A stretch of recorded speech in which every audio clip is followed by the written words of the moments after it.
ಗೆಣಸಿನಲ್ಲಿ ತುಂಬ ಒಂದು ಟೈಪ್ಗಳಿದ್ದಾವೆ. ಅದರಲ್ಲಿ ಬೇರೆ ಬೇರೆ ಗೆಣಸು ಇದ್ದಾವೆ, ಬೇರೆ ಬೇರೆ ವಿಧ ಇದ್ದಾವೆ. ಇದು ನಮ್ಮ ತೋಟದಲ್ಲಿ ಬೆಳೆದಿರುವಂತಹ ಸಿಹಿ ಗೆಣಸು ಅಥವಾ ನೀವು ನೆಲಗಣಸು ಏನಂತೀರ, ಇದು ಭೂಮಿ ಕೆಳಗೆ ಎಲ್ಲ ಭೂಮಿ ಕೆಳಗೆ ಬೆಳೆಯೋದು. ಆದರೆ ನಾವು ಇದನ್ನು ನೆಲಗಣಸು ಅಂತೀವಿ. ಒಂದು 2 ವರ್ಷಕ್ಕೆ ಏನಿಲ್ಲ ಅಂದರೂ ಉದ್ದನಾಗಿ ಇದು ಕೆಳಗಡೆ ಬೆಳೆದಿರುತ್ತೆ. ಇದು 1 ವರ್ಷದ ನಾವು ಒಂದು ಗೆಣಸನ್ನು ತೆಗ್ದಿದ್ದೀವಿ. ತುಂಬ ಚೆನ್ನಾಗಿರುತ್ತೆ. ಇದು ಬಳ್ಳಿಯಾಗಿರುತ್ತೆ, ಮರಕ್ಕೆ ಹೀಗೆ ಹಬ್ಕೊಳ್ತಾ ಹೋಗುತ್ತೆ. ತುಂಬ ರುಚಿ ಇರುತ್ತೆ. ನಾವು ಮಾಮೂಲಿ ಗೆಣಸಿಗಿಂತ ಈ ಗೆಣಸು ಸ್ವಲ್ಪ ರುಚಿ ಡಿಫ್ರೆಂಟ್ ಆಗಿರುತ್ತೆ. ನೋಡಿ, ಅದರ ಎಲೆಗಳು ಈ ರೀತಿಯಾಗಿರುತ್ತೆ. ಅದರ ತುದಿಯಲ್ಲಿ ಸ್ವಲ್ಪ ಪಿಂಕ್ ರೀತಿಯಲ್ಲಿರುತ್ತೆ. ನಿಮಗೆ ಕಾಣಿಸ್ತಿದೆ ನೋಡಿ, ಈ ರೀತಿ ಒಂದು ಅಡಿಕೆ ಒಂದು ಮರಕ್ಕೆ ಸುತ್ತಕೊಂಡಿದೆ, ಮರಕ್ಕೆ ಮತ್ತು ತೆಂಗಿನ ಮರಕ್ಕೆ ಎರಡು ಸುತ್ತಕೊಂಡಿದೆ. ನೋಡಿ, ಸ್ವಲ್ಪ ಪಿಂಕ್ ಆಗಿರುತ್ತೆ. ಇದು ನೆಲಗಣಸು ಅಂತಾರೆ. ಇದು ನಾವು ಊರಿಗೆ ಹೋಗಿದ್ವಿ ಹಬ್ಬಕ್ಕೆ, ಆದ್ದರಿಂದ ಇದನ್ನು ತೆಗಿಯೋಣ ಅಂತ ಅನ್ನಿಸ್ತು. 1 ವರ್ಷ ಆಗಿದೆ ಇದು ಹಾಕಾಗಲೇ. ನೋಡಿ, ಇದನ್ನು ಈ ರೀತಿಯಾಗಿ ನಾವು ತೆಗಿತಾ ಇದ್ದೀವಿ. ತುಂಬಾ ರುಚಿ, ಮತ್ತು ಇದಕ್ಕೆ ನಾವು ಬೇಯಿಸಿಬಿಟ್ಟು ಬೆಲ್ಲ ಹಾಕ್ಕೊಂಡು ತಿಂದುಬಿಟ್ರೆ ತುಂಬ ರುಚಿ ಇರುತ್ತೆ. ಮೊದಲಿನ ಕಾಲದಲ್ಲೆಲ್ಲ ಗೆಡ್ಡೆ ಗೆಣಸುಗಳನ್ನು ತಿಂದು ಹೇಗೆ ಆರೋಗ್ಯನ ಕಾಪಾಡ್ಕೊಳ್ತಾ ಇದ್ರು. ಆದರೆ ಈಗೆಲ್ಲ ಫಾಸ್ಟ್ ಫುಡ್ಗಳು ಮತ್ತು ಆಹಾರದಲ್ಲೂ ಕಲಬೆರಕೆ ಆಗಿರೋದ್ರಿಂದ ಇಂಥ ಒಂದು ಗೆಣಸುಗಳು ಅಂದರೆ ಕೆಮಿಕಲ್ ಮಿಶ್ರಿತ ಗೆಣಸುಗಳು ಹೊರಗಡೆ ಸಿಗುತ್ತೆ. ನಾವು ಮನೆಯಲ್ಲಿ ಏನು ಕೆಮಿಕಲ್ ಹಾಕ್ದೇನೆ ಅದಾಗೆ ಅದು ಉಟ್ಕೊಂಡಿರುವಂಥ ಜಸ್ಟ್ ನೀರು ಹಾಕೋದು ಮತ್ತು ಗೊಬ್ಬರ ಏನಾದ್ರು ಗಿಡಗಳಿಗೆಲ್ಲ ಸ್ವಲ್ಪ ಗೊಬ್ಬರ ಅವು ಇವು ಸ್ವಲ್ಪ ಹಾಕ್ಬೋದು ಅಷ್ಟೇ. ಆದರೆ ಕೆಮಿಕಲ್ ಯಾವುದು ಮಿಶ್ರಣ ಮಾಡದೆ ಆಗಿರುವಂಥ ನಮ್ಮ ಹಿತ್ತಲಲ್ಲಾಗಿರುವಂಥ ಗೆಣಸಿನ ಬಳ್ಳಿ 2-3 ಆಗಿದ್ದಾವೆ. ಅದರಲ್ಲಿ ಒಂದು 2 ಗಡ್ಡೆನ ನಾವು ತೆಗಿತಾ ಇದ್ವಿ. ನಿಮಗೆ ಗೊತ್ತಿರಲಿಲ್ಲ, ನಾವು ಉದ್ದ ಆಗಿದೆ ಅಂದ್ಕೊಂಡಿದ್ವಿ, ತುಂಬ ದೊಡ್ಡದಾಗಿದೆ ಅಂದ್ಕೊಂಡಿದ್ವಿ. ಆದರೆ ಒಂದು ಮೀಡಿಯಮ್ ಗಾತ್ರದಲ್ಲಾಗಿತ್ತು. ಒಂದು ಇಬ್ಬರು ತಿನ್ಬೋದಿತ್ತು, ದಪ್ಪನಾಗಿತ್ತು. ಆದ್ದರಿಂದ ಇದನ್ನು ತೆಗಿಯೋಣ ಅಂತ ನಾವು ತೆಗಿತಾ ಇದ್ದೀವಿ. ನಿಮಗೆ ಕಾಣಿಸ್ತಾ ಇರ್ಬೋದು ನೋಡಿ, ಪಿಂಕಾಗಿ ನಿಮಗೆ ಕಾಣಿಸ್ತಾ ಇದೆ. ನಾವು ಮಾಮೂಲಿ ಗೆಣಸಿಗಿಂತ ಇದು ಸ್ವಲ್ಪ ಡಿಫ್ರೆಂಟ್ ಆಗಿರುತ್ತೆ. ಟೇಸ್ಟ್ ಕೂಡ ಸ್ವಲ್ಪ ಡಿಫ್ರೆಂಟು. ಅಷ್ಟು ಮಾಮೂಲಿ ಗೆಣಸು ಅಂದರೆ ಸ್ವಲ್ಪ ಸ್ವೀಟಾಗಿ ಬರುತ್ತೆ, ಒಳಗಡೆ ಸ್ವಲ್ಪ ಎಲ್ಲೋ ಆಗಿರುತ್ತೆ. ಬಟ್ ಇದು ಒಳಗಡೆ ಕೂಡ ಸ್ವಲ್ಪ ಬೇಯಿಸಿದ ಮೇಲೂ ವೈಟಾಗಿ ಇರುತ್ತೆ. ಆದ್ದರಿಂದ ಇದು ನೆಲಗಣಸು ಅಂತ ಕರೀತಾರೆ. ನೀವೇನಂತ ಕರಿತೀರಾ ಅಂತ ನನ್ನ ಕಾಮೆಂಟ್ ಮೂಲಕ ನನಗೆ ತಿಳಿಸಿ. ನೋಡಿ, ಇದನ್ನು ಈ ರೀತಿ ಹಾರಿಕೋಲಿನ ಸಹಾಯದಿಂದ ಈ ರೀತಿ ತೆಗಿತಾ ಇದ್ದಾರೆ. ಮತ್ತು ಮಧ್ಯದಲ್ಲಿ ಕಟ್ಟಾದರೆ ಸ್ವಲ್ಪ ಕಷ್ಟ ಅಂತ ನಿಧಾನವಾಗಿ ಇದನ್ನು ತೆಗಿಬೇಕು. ನೀವು ನಿಮ್ಮ ಹಿತ್ತಲುಗಳಲ್ಲಿ ಆರಾಮಾಗಿ ಇದನ್ನು ಬೆಳೆಸ್ಕೋಬೋದು. ಬಾಕಿ ಏನು ಗೊಬ್ಬರ ಹಾಕಬೇಕು ಅಂತಿಲ್ಲ.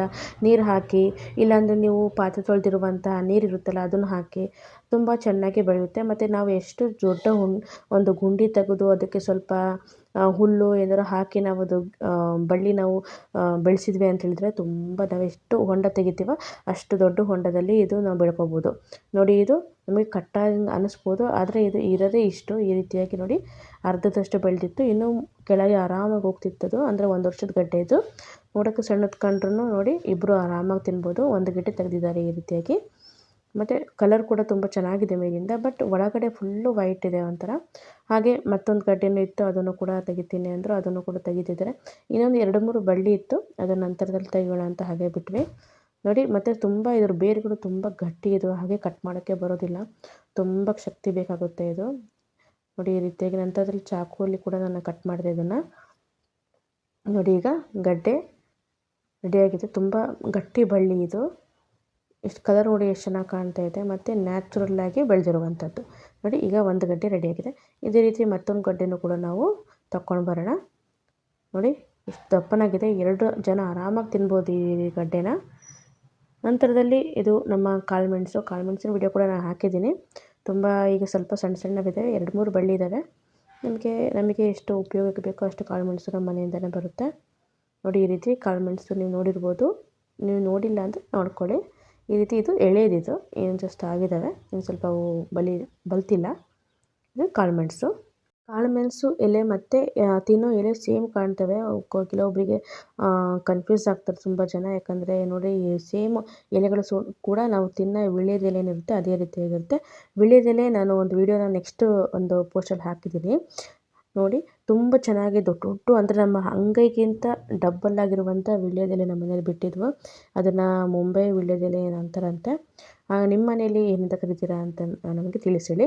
ಇಲ್ಲಿ ನೋಡಿ, ಮತ್ತೊಂದು ಗಡ್ಡೆನ ಕೂಡ ತೆಗೆದಿದ್ದಾರೆ. 2 ಗಡ್ಡೆ ಸೇರಿ ಇಷ್ಟಾಗಿದೆ. ಒಂದು 4-5 ಜನ ಆರಾಮಾಗಿ ತಿನ್ಬೋದು. ನೋಡೋಕ್ಕೆ ಸಣ್ಣದು ಕಂದ್ರೂ ತುಂಬ ಬೇಗ ಹೊಟ್ಟೆ ತುಂಬುತ್ತೆ, ಬೇಗ ಹಸುವಾಗೋದಿಲ್ಲ, ಮತ್ತು ಆರೋಗ್ಯಕ್ಕೆ ಕೂಡ ತುಂಬ ಒಳ್ಳೆಯದು. ನೋಡಿ, ಈ ರೀತಿಯಾಗಿ ನಾವು ಗಡ್ಡೆಯನ್ನು ತೆಗಿಬೋದು. ಮತ್ತೊಂದು ತೆಗೆದಿದ್ರು ತುಂಬ ಸಣ್ಣದಿತ್ತು, ಅದರಿಂದ ಅಲ್ಲೇ ಬಿಟ್ಟಿರೋದನ್ನು. ಇದನ್ನು ಚೆನ್ನಾಗಿ ಇದ್ರ ಮೇಲ್ಗಡೆ ಬೇರುಗಳಿಂದ ಚೆನ್ನಾಗಿ ತೆಗೆದುಬಿಟ್ಟು ಚೆನ್ನಾಗಿ ತೊಳ್ಕೊಬೇಕಾಗುತ್ತೆ ಫಸ್ಟು. ಜೊತೆಯಲ್ಲಿ ಮತ್ತೆ ಒಂದು ಗಡ್ಡೆನ ನಾವು ತೆಗೆದಿದ್ವಿ, ಅದ್ರ ನಂತರ ಕಾರಂದೆ ಅಂತ ಕರೀತಾರೆ. ಅದನ್ನು ಕೂಡ ತೋರಿಸ್ತೀನಿ ಹೇಗಿರುತ್ತೆ ಅಂತ. ಮುಳು ಮುಳು ಥರ ಇರುತ್ತೆ, ಅದನ್ನು ಕೂಡ ಗಡ್ಡೆನೇ. ನೋಡಿ, ಈ ರೀತಿ ಗಡ್ಡೆಗಳೆಲ್ಲ ತಿನ್ನೋದ್ರಿಂದ ಆರೋಗ್ಯ ತುಂಬ ಚೆನ್ನಾಗಿರುತ್ತೆ. ಮತ್ತು ಎಲ್ಲ ಒಂದು ಸೀಸನಲ್ಲೂ ಸಿಗೋದಿಲ್ಲ, ಆ ಸೀಸನಲ್ಲಿ ಆ ಗಡ್ಡೆಗಳು ಸಿಗ್ತವೆ. ನಾನೊಂದು ಸುವರ್ಣಗಡ್ಡೆ ವಿಡಿಯೋ ಕೂಡ ನಿಮ್ಗೆ ಹಾಕಿದ್ದೀನಿ, ಅದು ಕೂಡ ನಮ್ಮ ಮನೆಯಲ್ಲೇ ಬೆಳೆದಿರುವಂಥದ್ದು. ಈ ಸರಿ ಕೂಡ ನಾನು ತೊಗೊಂಬಂದಿದ್ದೀನಿ, ಆದರೆ ಪದೇ ಪದೇ ವಿಡಿಯೋ ಹಾಕೋದು ಬೇಡ ಅಂತ ಹಾಕಿಲ್ಲ ನಾನು. ನೋಡಿ, ಈ ರೀತಿ ನಾನು ಗಡ್ಡೆನ ತೊಳ್ಕೊಳ್ತಾ ಇದ್ದೀನಿ. ಮತ್ತು ಮೇಲ್ಗಡೆ ಏನು ನಮಗೆ ಏನು ಕಪ್ಪು ಕಾಣ್ತಾ ಇದೆ, ಅದೇನು ಹೋಗೋದಿಲ್ಲ, ಹಾಗೇ ಇರುತ್ತೆ. ಯಾಕಂದರೆ ಅದು ಮಣ್ಣಲ್ಲಿ ಇರುತ್ತಲ್ವ, ಎಷ್ಟು ತಿಕ್ಕಿದ್ರೂ ಹೋಗಲಿಲ್ಲ. ಅದರಿಂದ ಸ್ವಲ್ಪ ಚಾಕುವಿನ ಸಹಾಯದಿಂದ ಕ್ಲೀನ್ ಮಾಡ್ಕೊಂಡಿದ್ದೀನಿ. ಮತ್ತು ಬೇರುಗಳು ಕೈಯಿಂದಂತೂ ಕೀಳೋಕೆ ಆಗೋದಿಲ್ಲ, ಅಷ್ಟು ಗಟ್ಟಿ ಇದ್ದಾವೆ, ತುಂಬ ಗಟ್ಟಿ ಇದ್ದಾವೆ. ಸಣ್ಣ ಕೀಳ್ಬೋದು, ದೊಡ್ಡವಂತೂ ಕೀಳೋಕ್ಕಾಗೋದಿಲ್ಲ. ಈ ರೀತಿ ಸ್ವಲ್ಪ ನಾನು ಬ್ರಷ್ನ ಸಹಾಯದಿಂದ ಸ್ವಲ್ಪ ತಿಕ್ಕಿ ತೊಳೆದಿದ್ದೀನಿ, ಯಾಕಂದರೆ ಹೋಗೋದಿಲ್ಲ ಮಣ್ಣು ಆದ್ದರಿಂದ. ನೋಡಿ, ಇದು ತೊಳ್ಕೊಂಬಂದಿದ್ದೀನಿ. ನೋಡಿ, ತೆಗೆದಿರುವಂಥ ಗಡ್ಡೆಗಳನ್ನು ಚೆನ್ನಾಗಿ ತೊಳೆದು ನಾವು 4 ಸಲ ತೊಳಿಬೇಕಾಗುತ್ತೆ. ನಂತರ ಕಟ್ ಮಾಡೋದಕ್ಕೆ ಕೂಡ ಒಂದು ಕಡೆ ತೊಳೆಯಿರಿ, ಚೆನ್ನಾಗಿರುತ್ತೆ. ನೋಡಿ, ಗಡ್ಡೆ ತೊಳೆದಾಗಿದೆ, ಈಗ ಕ್ಲೀನಾಗಿದೆ. ಈಗ ಇದನ್ನು ನಾವು ಕಟ್ ಮಾಡಿ ಬೇಯಿಸೋಕೆ ಹೋಗೋಣ. ಬೇಯಿಸೋದು ಹೇಗೆ ಅಂತ ಹೇಳ್ತೀನಿ. ಡೈರೆಕ್ಟಾಗಿ ಬೇಯಿಸೋದು ಹೀಗೆ ಹಾಕ್ಬೋದು, ನಿಮ್ಗೆ ಆಲೂಗಡ್ಡೆ ಥರನೇ. ಅದು ಸ್ವಲ್ಪ ಟೈಮ್ ತಗೊಳುತ್ತೆ, ಒಳಗಡೆ ಚೆನ್ನಾಗಿ ಬೇಯಬೇಕು ಅಂದರೆ. ಇದು ಸ್ವಲ್ಪ ಅಂದರೆ 1 ವರ್ಷ ಆದಮೇಲೆ ತೆಗೆದಿರೋದಲ್ವ, ಸ್ವಲ್ಪ ಎಳೆನೇ ಇದೆ. ಇನ್ನೊಂದು ವರ್ಷ ಆಗಿದ್ಬಿಟ್ಟಿದ್ರೆ ತುಂಬ ಬಲ್ತಿರೋದು ಇದು. ಇದು ದೊಡ್ಡ ಗಡ್ಡೆ ಇದೆಯಲ್ಲ, ಅದು ಬಲ್ತಿದೆ. ಇದು ಸ್ವಲ್ಪ ಎಳೆದೇ ಇದೆ. ಇಲ್ಲಿ ನೋಡಿ, ನಾನು ಕುಕ್ಕರಲ್ಲಿ ಈ ರೀತಿ ಕಟ್ ಮಾಡಿ ಹಾಕ್ತಾಯಿದ್ದೀನಿ. ನೋಡಿ, ಒಳಗಡೆ ಯಾವ ರೀತಿಯಾಗಿ ವೈಟಾಗಿದೆ, ಮತ್ತು ಒಂಥರ ಲೋಳೆ ಇದೆ. ನಮಗೇನು ಅನಿಸುತ್ತೆ ಗೊತ್ತಾ, ಬೇರೆ ಆ ಗಡ್ಡೆಯಲ್ಲಿ ಏನಾಗುತ್ತೆ, ಬೇರೆ ಗೆಣಸು ಏನಾಗುತ್ತೆ, ಅದು ಒಳಗಡೆ ಹಿಟ್ಟು ಥರ ಇರುತ್ತೆ. ಬಟ್ ಈ ಗೆಣಸು ಏನಿರುತ್ತೆ, ಹಿಟ್ಟು ಥರ ಇರೋದ್ರೆ ಸ್ವಲ್ಪ ಲೋಳೆ ಇರುತ್ತೆ ಒಳಗಡೆ. ನೋಡಿ, ಈ ರೀತಿ ಅಂಟಿರುತ್ತೆ ಒಳಗಡೆ. ಆ ಗಡ್ಡೆಯಲ್ಲಿ ಹಾಗಿರೋದಿಲ್ಲ. ನೋಡಿ, ಈ ರೀತಿ ಅಂಟು ನೋಡಿ, ಯಾವ ರೀತಿ ನಿಮಗೆ ಅಂಟು ಕಾಣ್ತಿರ್ಬೋದು, ಸ್ವಲ್ಪ ಲೋಳೆ ಇರುತ್ತೆ. ಅದಕ್ಕೆ ಹೇಳಿದ್ದು ಇದು ನಾನು ನೆಲಗಣಸು ಅಂತ. ಆ ಗೆಣಸು ಸ್ವಲ್ಪ ಬೇಯಿಸಿದ ಕೂಡಲೇ ಹಿಟ್ಟಿಟ್ಟು ಥರ ಇರುತ್ತೆ, ಅದು ಹಿಟ್ಟಿಟ್ಟು ಥರ ಇರೋದಿಲ್ಲ. ನೋಡಿ, ಈ ರೀತಿಯಾಗಿ ಗೆಣಸು ಇದೆ. ಇದನ್ನು ನಾವೀಗ ಕಟ್ ಮಾಡ್ಕೊಳ್ಳೋಣ. ಮತ್ತು ಬೇರೆ ಮೇಲ್ಗಡೆ ಒಂದು ಇದೆಯಲ್ಲ, ಅದನ್ನು ಕೂಡ ಮತ್ತೆ ನಾವು ಭೂಮಿ ಕೆಳಗೆ ಹಾಕಂದರೆ ನಾವು ಇದನ್ನು ಮತ್ತೆ ಹಾಕಿದರೆ ಅದು ಮತ್ತೆ ಬೆಳ್ಕೊಳ್ಳುತ್ತೆ. ನೋಡಿ, ಯಾವ ರೀತಿ ಲೋಳೆ ಇದೆ. ನೋಡಿ, ಈ ರೀತಿ ಲೋಳೆ ಇರುತ್ತೆ. ಇದನ್ನು ಕೂಡ ನಾನು 2 ಪೀಸ್ ಮಾಡಿ ಹಾಕಿದ್ದೀನಿ. ಎಲ್ಲ ಗೆಣಸು 2 ಪೀಸ್ ಮಾಡಿ ಹಾಕಿದ್ದೀನಿ. ಮತ್ತು ಇದನ್ನು ಬೇಯಿಸುವಾಗ ನಾವು ಸ್ವಲ್ಪ ಉಪ್ಪನ್ನು ಕೂಡ ಹಾಕಬೇಕಾಗುತ್ತೆ. ಇದು ಅಷ್ಟು ಸ್ವೀಟ್ ಇರೋದಿಲ್ಲ, ಸ್ವಲ್ಪ ಸ್ವೀಟ್ ಕಡಿಮೆನೇ ಇರುತ್ತೆ. ನೋಡಿ, ನಾನು ಈ ರೀತಿ ಕಟ್ ಮಾಡಿ ಹಾಕಿದ್ಮೇಲೆ ಕೂಡ ಒಂದು ಸರಿ ತೊಳಿತಾ ಇದ್ದೀನಿ. ತೊಳೆದ್ಬಿಟ್ಟು ಬೇರೆ ನೀರನ್ನು ಹಾಕಿಬಿಟ್ಟು ನಂತರ ಬೇಯಿಸೋಕ್ಕೆ ಬೇಡ. ನೋಡಿ, ತೊಳ್ಕೊಂಬಂದಿದ್ದೀನಿ. ಈಗ ಬೇರೆ ನೀರು ಹಾಕ್ತಿದ್ದೀನಿ. ಈಗ ನೀರು ಹಾಕಿಬಿಟ್ಟು ಉಪ್ಪನ್ನು ಹಾಕ್ತಾಯಿದ್ದೀನಿ. ಇಲ್ಲಿ ನಮ್ಮ ಮಾಮೂಲಿ ನ್ಯಾಚುರಲ್ ಉಪ್ಪು, ಕೆಂಪು ಉಪ್ಪು ಬರುತ್ತಲ್ಲ, ಕಲ್ಲುಪ್ಪು, ಅದನ್ನು ಹಾಕ್ತಾಯಿದ್ದೀನಿ. ಆ ಕಡೆ ಎಲ್ಲ ಕೆಂಪು ಉಪ್ಪೇ ಜಾಸ್ತಿ ಬರೋದು. ನೋಡಿ, ಈ ಉಪ್ಪು ಹಾಕಿಬಿಟ್ಟು ಇದನ್ನು ಮುಚ್ಚಿ 3 ವಿಸಲ್ನ ಕೂಗಿಸ್ಕೋಬೇಕಾಗುತ್ತೆ ನಾವು. ಮುಚ್ಚಿ 3 ವಿಸಲ್ ಕೂಗ್ಸೋಕ್ಕಿಡೋಣ.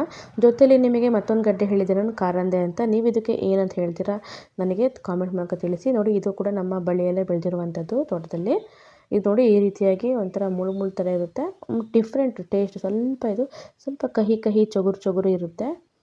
ನೋಡಿ, ಇದು ಕೂಡ ತೆಗೆದು ತೋರಿಸ್ತೀನಿ. ಅದು ತುಂಬ ಆರೋಗ್ಯಕ್ಕೆ ತುಂಬ ಒಳ್ಳೆಯದಿದು ಕೂಡ. ಮತ್ತು ಇದು ನಾವು ಎಷ್ಟೇ ನೀರು ವಾಶ್ ಮಾಡಿದ್ರು ಕೂಡ ಬೇಯಿಸಿದಾಗ ನೀರು ಕಪ್ಪಾಗಿಬಿಡುತ್ತೆ. ನೋಡೋಕ್ಕೆ ಕಪ್ಪಪ್ಪಿರುತ್ತೆ ಇದು. ನಾನಿದು ವಿಡಿಯೋ ಮಾಡೋಕ್ಕಿಂತ ಮುಂಚೆನೇ ನಾನು ಬೇಯಿಸಿಬಿಟ್ಟಿದ್ದೆ, ಅದರಿಂದ ಇದನ್ನು ವಿಡಿಯೋ ನಂತರದಲ್ಲಿ ನಾನು ಮಾಡ್ತಾಯಿದ್ದೀನಿ.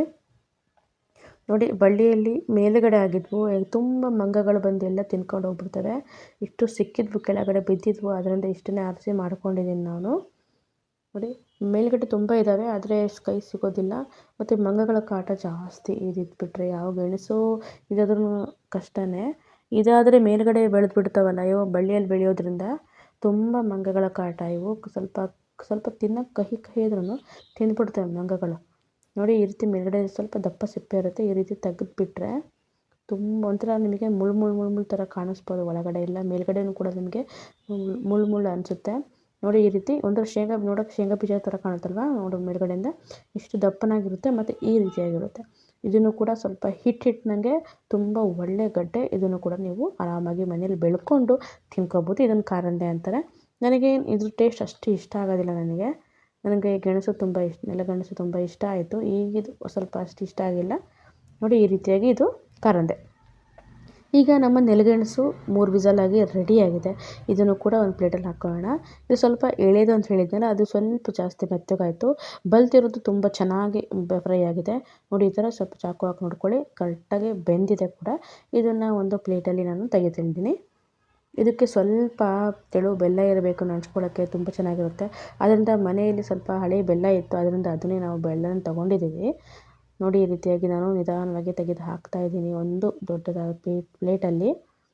ತುಂಬ ರುಚಿ ಇತ್ತು, ನನಗಂತೂ ತುಂಬಾ ಇಷ್ಟ ಆಯಿತು. ನಾನು ನೆಲಗೆಣಸು ತಿಂದಿದ್ದು ಫಸ್ಟ್ ಟೈಮು. ಬೇರೆ ಗೆಣಸೆಲ್ಲ ತಿಂದಿದ್ದೀನಿ ನಾನು, ಬಟ್ ನೆಲಗೆಣಸು ತಿಂದಿದ್ದು ಫಸ್ಟ್ ಟೈಮು. ಬಟ್ ರುಚಿ ಅಂತೂ ತುಂಬ ಚೆನ್ನಾಗಿದೆ. ನಿಮಗೂ ಕೂಡ ಸಿಕ್ಕರೆ ನೀವು ಕೂಡ ಒಂದ್ಸರಿ ಟೇಸ್ಟ್ ಮಾಡಿ ನೋಡ್ಕೊಳ್ಳಿ, ತುಂಬ ಚೆನ್ನಾಗಿರುತ್ತೆ. ಮತ್ತು ನೋಡಿ ನಾನು ಹೇಳಿದ್ನಲ್ಲ, ಬೆಂದ ಮೇಲೂ ಕೂಡ ಒಳಗಡೆ ವೈಟೇ ಇದೆ, ಇದು ಆರೆಂಜ್ ಆಗಿಲ್ಲ ಅಥವಾ ಎಲ್ಲೋ ಆಗಿಲ್ಲ. ಬೇರೆ ಗೆಣಸು ಒಳಗಡೆ ಸ್ವಲ್ಪ ಆರೆಂಜ್ ಆಗುತ್ತೆ, ನೋಡಿರ್ಬೋದು ನೀವು. ಬಟ್ ಇದು ಒಳಗಡೆ ವೈಟೇ ಇರುತ್ತೆ. ಈಗ ಇದನ್ನು ಸಿಪ್ಪೆ ತೆಗೆದ್ಬಿಟ್ಟು ತಿನ್ನೋಣ. ಹಾಗೆ ಒಂದು 4 ಪ್ಲೇಟ್ ಇಟ್ಕೊಂಡಿದ್ದೀನಿ. ಸ್ವಲ್ಪ ಬೆಲ್ಲನೂ ಕೂಡ ಹಾಕ್ತಾಯಿದ್ದೀನಿ. ನನ್ನ ಮಾವರು ಹೇಳಿದರು ಬೆಲ್ಲ ಹಾಕಿದ್ರೆ ತುಂಬ ಚೆನ್ನಾಗಿರುತ್ತೆ ಅಂತೇಳಿ. ಅದರಿಂದ ಬೆಲ್ಲ ಕೂಡ ನಾನು ಸೋಸ್ಬಿಟ್ಟು ಹಾಕ್ತಾಯಿದ್ದೀನಿ. ಸ್ವಲ್ಪ ಹಳೆಯ ಬೆಲ್ಲ ಇತ್ತು ಆದ್ದರಿಂದ. ಎಲ್ಲರೂ ಕೂಡ ತುಂಬಾ ಇಷ್ಟಪಟ್ಟರು ಮನೇಲಿ, ಯಾಕಂದರೆ ಅವರಿಗೆಲ್ಲ ತಿಂದು ರೂಢಿ ಇದೆ, ಫಸ್ಟಲ್ಲಿ ತಿಂದಿದ್ರು. ನಾನು ತಿಂದಿದ್ದು ಫಸ್ಟ್ ಟೈಮಲ್ಲ, ಬಟ್ ತುಂಬಾ ಇಷ್ಟ ಆಯಿತು. ನೋಡಿ ಬೆಲ್ಲ ನಾನು ಹಾಕಿದ್ದೀನಿ. ಈಗ ಗೆಣಸನ್ನ ತಗೊಳ್ತಾ ಇದ್ದೀನಿ. ಇದ್ರ ಸಿಪ್ಪೆ ತುಂಬ ತೆಳ್ಳಗಿರುತ್ತೆ, ಮಾಮೂಲಿ ಗೆಣಸು ಥರನೇ ತೆಳ್ಳಗಿರುತ್ತೆ. ಮತ್ತು ಇಲ್ಲಿ ಸ್ವಲ್ಪ ನೋಡಿ, ಸ್ವಲ್ಪ ಫಸ್ಟಿಂದ ಅಲ್ಲ, ಇದು ಸ್ವಲ್ಪ ಎಳೆದು ತುಂಬ ಇದು 2 ವಿಸಲ್ ಹಾಕಿದ್ರೆ ಸಾಕಿತ್ತೇನೋ, ಆದರೆ ಎಲ್ಲರೂ ಒಟ್ಟಿಗೆ ನಾನು ಬೇಯಿಸಿರೋದಲ್ಲ. ಆದರೆ ತುಂಬ ಚೆನ್ನಾಗಿದೆ ನೋಡಿ. ಲೈಟ್ ಪಿಂಕು, ಸಿಪ್ಪೆ ಎಷ್ಟು ತೆಳ್ಳಗಿದೆ. ಮತ್ತು ಟೇಸ್ಟು ನಿಜವಾಗ್ಲೂ ತುಂಬಾ ಇಷ್ಟ ಆಯ್ತು ನನಗೆ. ನೋಡಿ ಈ ರೀತಿ ಸಿಪ್ಪೆನ ತೆಗೆದುಬಿಟ್ಟು ನಾವು ಚಮಚದ ಸಹಾಯದಿಂದ ಬೇಕಾ, ಚಮಚದ ಕೈಯಲ್ಲಿ ಸಹಾಯ ಬೇಕಾದ್ರೆ ಕೈಯಿಂದ ನಾವು ತಿನ್ಕೋಬೋದು. ನೋಡಿ ಒಂಥರ ಬೇಬಿ ಪಿಂಕ್ ಇದೆ, ಮೇಲ್ಗಡೆ ಸಿಪ್ಪೆ ಇತ್ತಲ್ಲ ಅದು ಬೇಬಿ ಪಿಂಕ್ ಇದೆ ಒಂಥರ. ಒಳಗಡೆ ಎಷ್ಟು ಸ್ಮೂತಾಗಿ ಬೆಂದಿದೆ ಅಂದರೆ ಆಹಾ ಎಷ್ಟು ಚೆನ್ನಾಗಿದೆ ಗೊತ್ತಾ. ನೀವು ಬೇಕಾದ್ರೆ ತಿಂದಿದ್ರೆ ನಿಮಗೆ ಇದ್ರ ಟೇಸ್ಟ್ ಗೊತ್ತಿತ್ತು ಅಂದರೆ ನನಗೆ ತಿಳಿಸಿ ಹೇಗಿತ್ತು ಅಂತೇಳಿ. ನಿಮಗೆ ಇಷ್ಟನಾ ಅಂತ ತಿಳಿಸಿ. ನೋಡಿ ಬೆಳ್ಳದಲ್ಲಿ ಈ ಥರ ಮುಳುಗಿಸ್ಬಿಟ್ಟು ತಿಂತಾಯಿದ್ರೆ ಆಹಾ ನೋಡಿ. ನಮಗೆ ಗೆಣಸು, ನೆಲಗೆಣಸು ನಮ್ಮ ಒಂದು ಹಿತ್ತಲಲ್ಲಿ ಬೆಳೆದಿರುವಂಥದ್ದು ರೆಡಿಯಾಗಿದೆ. ಈಗ ನೋಡಿ ಸ್ವಲ್ಪ ನಿಮಗೆ ಬಲ್ತಿರೋದು ಕೂಡ ತೋರಿಸ್ತೀನಿ. ಅಂದರೆ ಕರೆಕ್ಟಾಗಿ ಒಂದು ಇದರಲ್ಲಿದೆ ಅಂತ ಹೇಳಿದ್ರೆ ನೋಡಿ. ಈಗ ನೋಡಿ ಈ ರೀತಿಯಾಗಿರುತ್ತೆ. ಕರೆಕ್ಟಾಗಿ ನಮಗೆ ಬಲ್ತಿದೆ ಅಂತ ಹೇಳಿದ್ರೆ ಈ ರೀತಿಯಾಗಿರುತ್ತೆ. ನೋಡಿ ಈ ರೀತಿಯಾಗಿ ನಮ್ಮ ಚಮಚದ ಸಹಾಯದಿಂದ ಕಟ್ ಮಾಡ್ಕೊಂಡು ತಿನ್ಕೋಬೋದು. ಕರೆಕ್ಟಾಗಿರುತ್ತೆ. ಸ್ವಲ್ಪ ಎಳೆದಿದ್ದರೆ ಸ್ವಲ್ಪ ಮೆತ್ತಗೆ ಅನಿಸುತ್ತೆ ನಿಮಗೆ. ನೋಡಿ ಕಾರಂದೆ ಮತ್ತು ನೆಲಗೆಣಸು ಎರಡೂ ಕೂಡ ಈ ರೀತಿಯಾಗಿ ಮಾಡಿಕೊಂಡು ಬ್ಯಾಟಿಂಗ್ ಮಾಡಾಯಿತು. ನೀವು ಕೂಡ ತಿಂದಿದ್ರೆ ರುಚಿ ಹೇಗಿತ್ತು ಅಂತ ನನಗೆ ಕಾಮೆಂಟ್ ಮೂಲಕ ತಿಳಿಸಿ. ಬಾಯ್ ಬಾಯ್.